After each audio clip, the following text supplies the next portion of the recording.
Olá, boa tarde. Vira e mexe, a justiça é acionada em casos de reajustes abusivos de plano de saúde. As operadoras podem sim reajustar, mas não de forma aleatória. Elas têm que seguir critérios estabelecidos pela Agência Nacional de Saúde. No Jornal da Justiça de hoje, você vai entender como identificar quando o reajuste é abusivo e o que fazer nesses casos. E você vai ver também. Coronavírus. Ministério Público recomenda que a Agência Nacional de Aviação Civil oriente empresas aéreas sobre cancelamento de viagens, sem ônus para os passageiros. Só o Procon de São Paulo já fez 500 atendimentos sobre o assunto. Tribunal Superior do Trabalho decide que Bradesco terá que indenizar gerente sequestrado ao chegar em casa. E ainda, de catadora de latinha a funcionária pública. Na terceira reportagem da série A Força da Mulher, você vai conhecer a história de Marilene Lopes. Ela falou, parou, pensando que tinha acontecido alguma coisa. E aí a minha irmã falou, aconteceu isso. A minha irmã passou no concurso.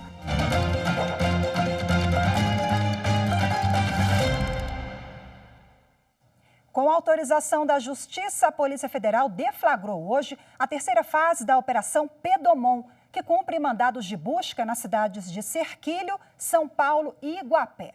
A ação tem como objetivo combater a pornografia infantil. Os alvos são 3 mulheres que ofereciam fotos pornográficas dos próprios filhos para um pedófilo que compartilhava material na internet. A polícia identificou pelo menos 7 vítimas com idades entre 2 e 10 anos. O crime de publicação de imagens de pornografia infantil prevê pena de 3 a 6 anos de prisão e o estupro de vulneráveis prevê de 8 a 15 anos de cadeia. Magistrados federais, estaduais e eleitorais participam do 2º curso nacional Corrupção e os Desafios do Juiz Criminal. O evento é realizado lá no Superior Tribunal de Justiça e é para lá que vamos agora falar ao vivo com a repórter Marina Campos. Olá, Marina, boa tarde, um prazer falar com você. Quais as informações sobre esse evento?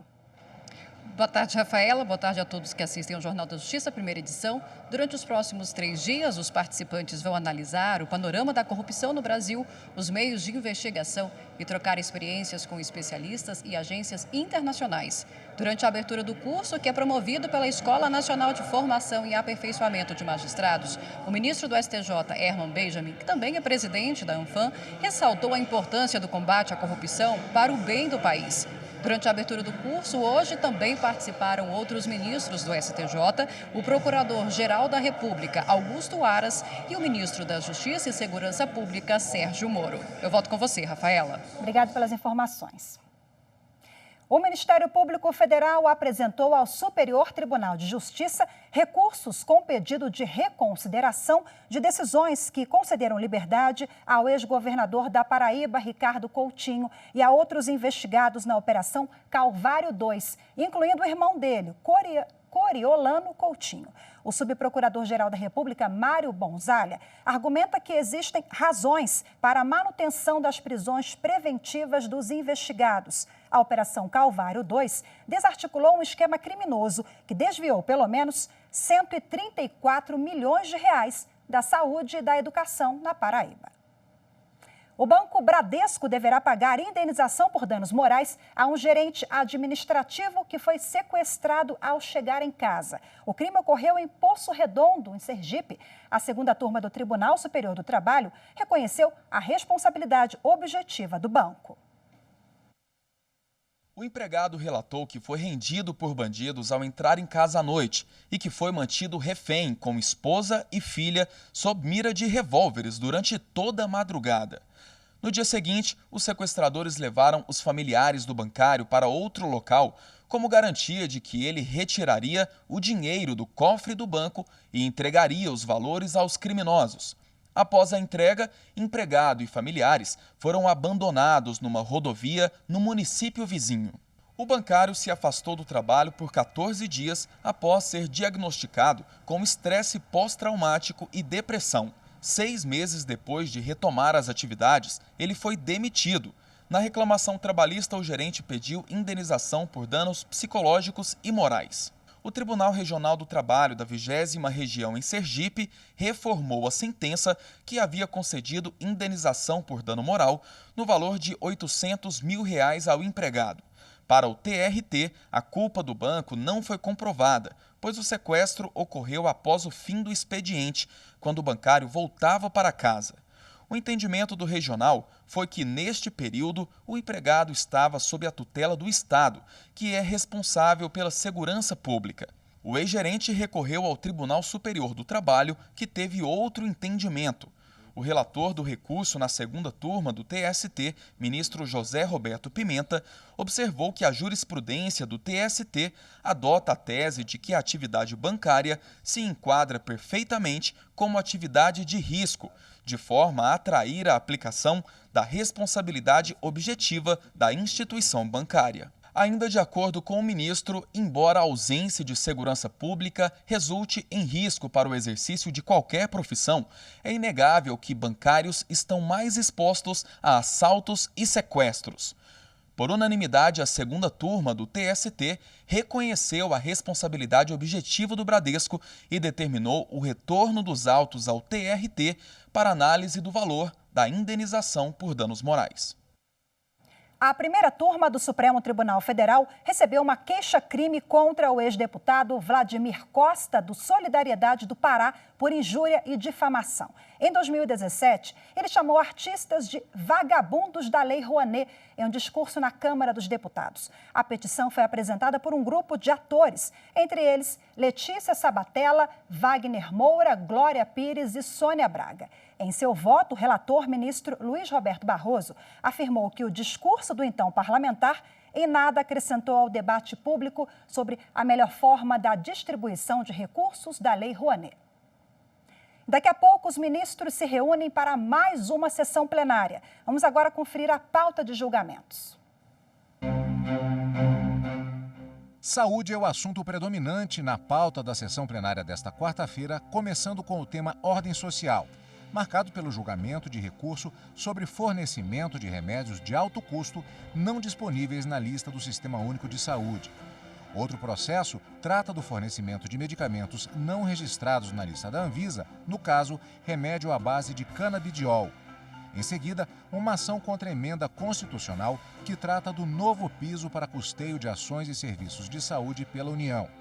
O tema seguinte é direito administrativo, com recurso que questiona o chamado uso capião urbano. Ainda, recurso extraordinário sobre a responsabilidade civil do Estado para fiscalizar o comércio de fogos de artifício. Sob o tema Direitos Fundamentais, ação direta de inconstitucionalidade contra normas da Anvisa que restringem a doação de sangue por homossexuais masculinos. Mais informações sobre a pauta de julgamentos no site do Supremo Tribunal Federal, stf.jus.br. Bom, como vimos, o plenário do Supremo Tribunal Federal deve retomar hoje recurso extraordinário sobre o fornecimento de remédios de alto custo que não fazem parte da lista do Sistema Único de Saúde. O caso tem repercussão geral. O cidadão não consegue remédio, tratamento ou cirurgia na rede pública e vai parar nos tribunais. A chamada judicialização da saúde vive uma escalada de crescimento. Uma pesquisa divulgada pelo Conselho Nacional de Justiça mostra que as demandas judiciais no país aumentaram 130% entre 2008 e 2017. A falta de medicamentos é um dos problemas mais comuns e vem bater na porta da Suprema Corte. O plenário analisa um recurso extraordinário do estado do Rio Grande do Norte. Ele questiona a decisão do Tribunal de Justiça que obrigou o governo a fornecer um medicamento de alto custo a uma paciente. O caso é de repercussão geral, ou seja, vai valer para todos os processos semelhantes no país. Por isso, os ministros também discutem os critérios que os juízes devem adotar na hora de autorizar o fornecimento de medicamentos pela rede pública. O julgamento começou em setembro de 2016. 3 ministros já votaram: Marco Aurélio, Luiz Roberto Barroso e Edson Fachin. Eles entendem que o Estado pode ser obrigado pela Justiça a fornecer o remédio que não está disponível no SUS em situações específicas. Por exemplo, quando o medicamento é imprescindível para o tratamento, não pode ser substituído por outro remédio. A família do paciente não tem condições de pagar. Também deve haver a justificativa da inadequação de outro tratamento na rede pública. Veja a seguir o que fazer quando o plano de saúde é reajustado de forma abusiva. Esse é assunto para o próximo bloco. Continue com a gente. Justiça é você punir quem não consegue viver em sociedade.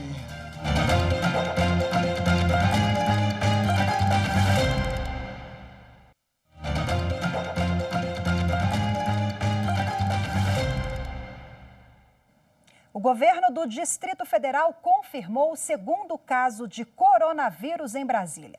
O marido da paciente, que está internada no Agarram, o Hospital Regional da Asa Norte, também foi infectado.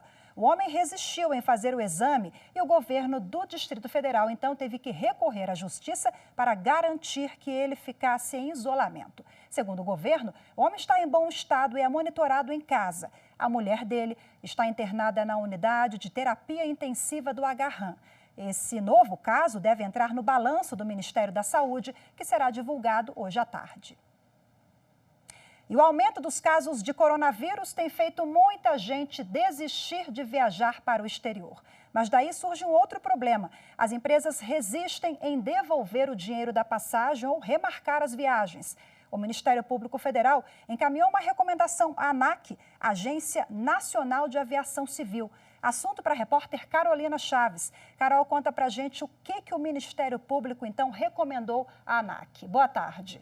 Boa tarde, Rafaela. Boa tarde a todos. Olha, a recomendação é que a ANAC publique um ato normativo que oriente as companhias aéreas sobre a possibilidade de cancelamento sem ônus de passagens aéreas para destinos nacionais e internacionais atingidos pelo coronavírus. O Ministério Público entende que a cobrança de taxas e multas em situação emergencial de saúde, mesmo se a empresa ter dado causa, é abusiva e viola direitos do consumidor. Isso porque o consumidor não é obrigado a expor a saúde e também tem o direito de cancelar, adiar a viagem, até mesmo de mudar para outro destino de mesmo valor. As possibilidades, outras situações podem ser negociadas com as empresas aéreas, desde que o consumidor não saia prejudicado. A recomendação do Ministério Público vale para passagens aéreas compradas até segunda-feira passada, 9 de março, antes da publicação da medida. Outra orientação do Ministério Público é que as companhias devolvam possíveis cobranças abusivas aos passageiros que já desistiram da viagem por conta da epidemia. Lembrando que o consumidor que se sentir prejudicado, ele deve procurar o PROCON para intermediar uma negociação. Só o PROCON de São Paulo já fez 500 atendimentos. Rafaela. Muito obrigada pelas informações, Carol. É isso, o Ministério Público está de olho, né? E não é difícil encontrar pessoas pegas de surpresa com o aumento no valor dos planos de saúde. Veja agora na reportagem como identificar o reajuste abusivo nos preços e saiba o que fazer. O reajuste no preço dos planos de saúde é permitido. A Agência Nacional de Saúde Suplementar é quem faz a regulamentação, mas a alteração nos valores deve seguir alguns critérios. São eles: o que segue a faixa etária dos segurados, o aumento anual e o que varia de acordo com a sinistralidade. Ele é calculado quando o plano é acionado acima do previsto pela empresa. O problema é que as operadoras simplesmente ignoram esses limites estabelecidos pela ANS e, quando os consumidores recebem a cobrança, se deparam com um valor praticamente impossível de ser pago. O que fazer nesse caso? Tentar uma solução junto à empresa ou buscar a justiça? O primeiro passo é tentar um acordo que reduza o valor do plano de saúde. Se não for possível, o consumidor pode buscar a solução no Poder Judiciário. E é sempre bom lembrar que todo mundo pode evitar cobranças abusivas com dicas simples, como ler o contrato e entrar no site da Agência Nacional de Saúde Suplementar para ver o índice estabelecido para reajuste dos planos.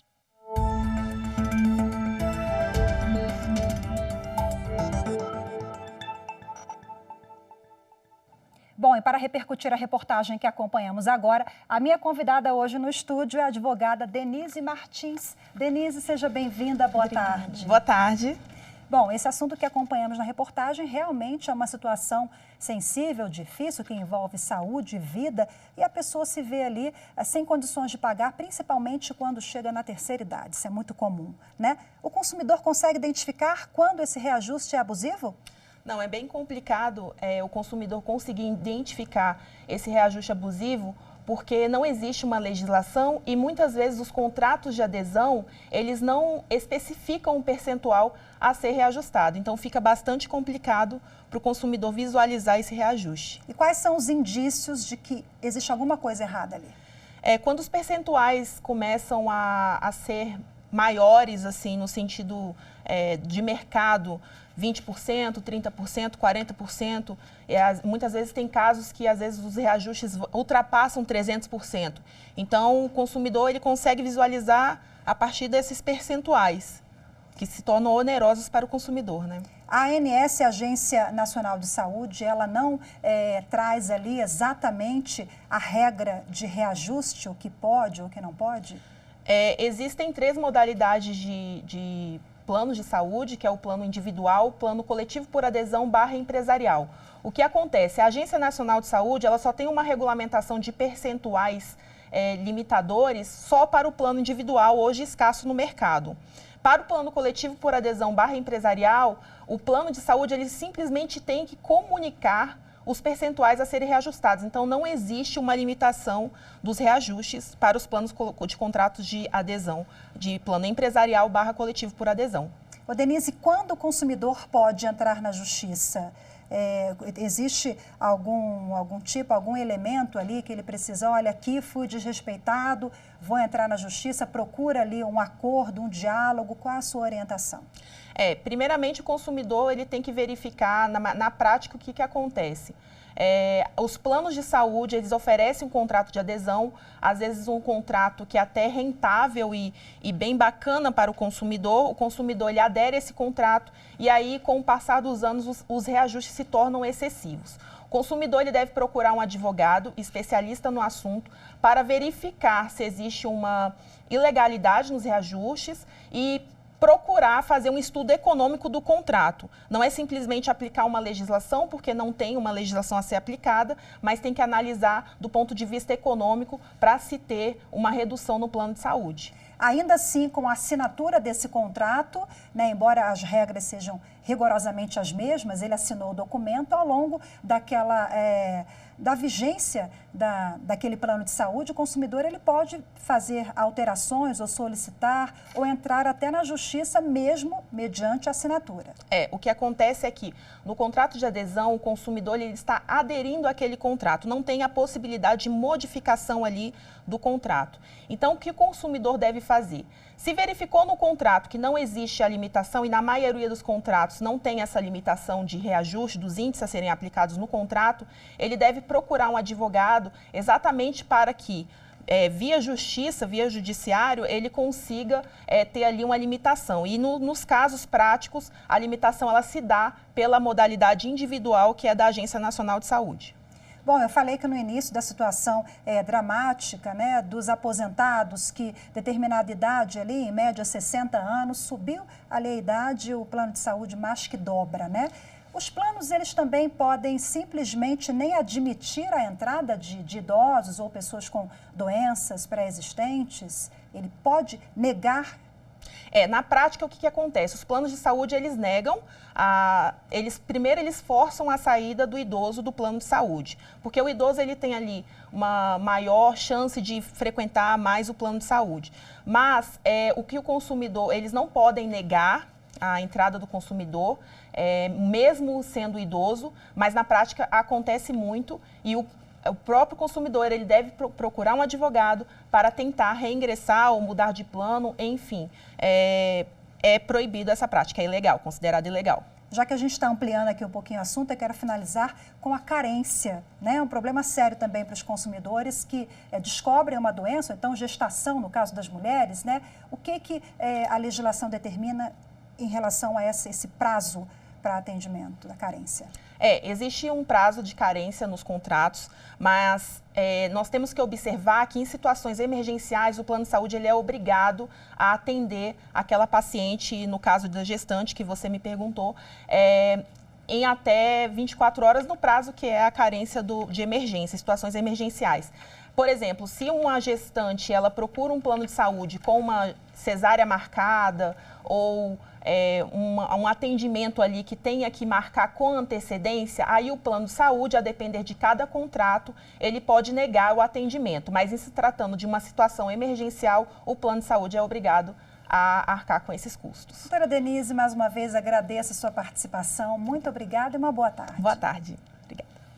E no próximo bloco, de catadora de latinhas a servidora do Poder Judiciário.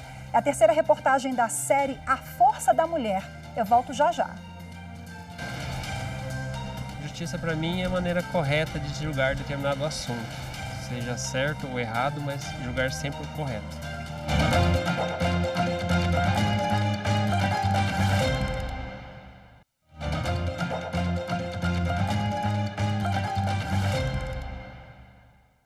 O presidente do Supremo Tribunal Federal, ministro Dias Toffoli, e o vice-presidente do Supremo, ministro Luiz Fux, divulgaram a relação de participantes das audiências públicas sobre o Marco Civil da Internet, que serão realizadas nos próximos dias 23 e 24. Entre os expositores estão representantes dos Ministérios da Justiça e da Ciência e Tecnologia, das empresas Google, Facebook, Twitter e ainda representantes da sociedade civil e da academia. Cada expositor terá até 10 minutos para a sua apresentação. As audiências serão transmitidas pela TV Justiça, pela Rádio Justiça e pelo canal do Supremo no YouTube. Entrar para o serviço público é o desejo de muita gente, principalmente aqui em Brasília, na capital do país. A chamada indústria do concurso movimenta dinheiro e milhares de pessoas que dedicam anos aos estudos. Uma realidade bem diferente das camadas mais pobres da sociedade. Na nossa série de hoje, A Força da Mulher, você vai conhecer Marilene, uma ex-catadora de latinhas, que mostrou que quando se tem um sonho, nada é impossível.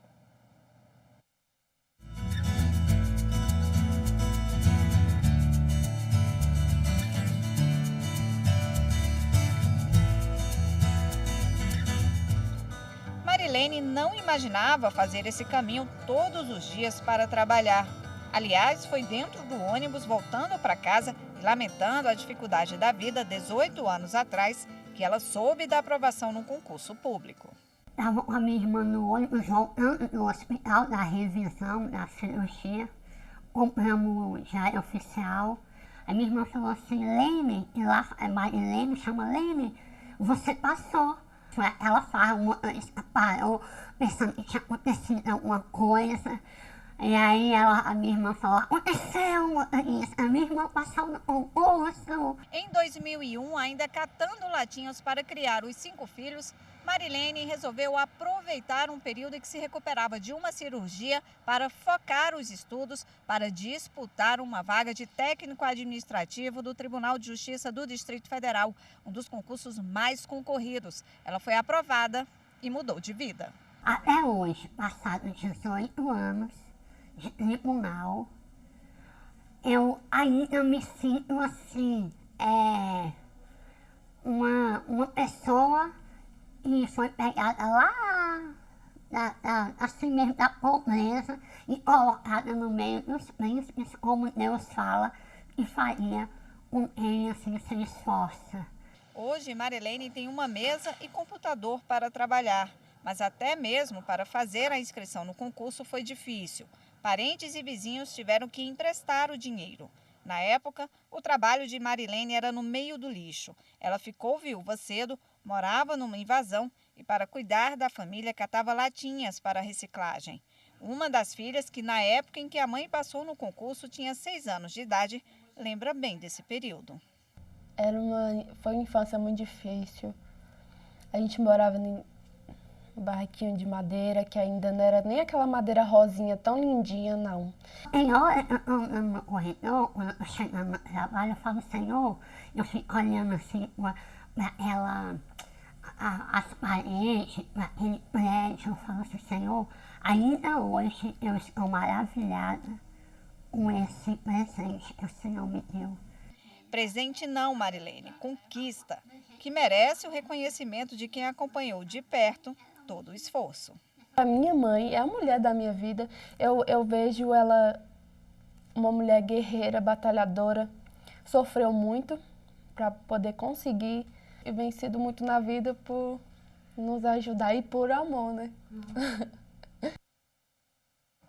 Direito do consumidor, previdenciário, família, empresarial. Aqui a gente fala de tudo um pouco. Mande a sua sugestão de reportagem para o nosso Jornal da Justiça. Anote aí o nosso número do WhatsApp, é o 61 99260 6116. O Jornal da Justiça, primeira edição de hoje, fica por aqui. Você acompanha agora o programa TRT das Gerais. Logo em seguida, direto do plenário com a transmissão ao vivo da sessão plenária do Supremo Tribunal Federal. Muito obrigada pela sua companhia, uma boa tarde para você e até amanhã. Tchau, tchau.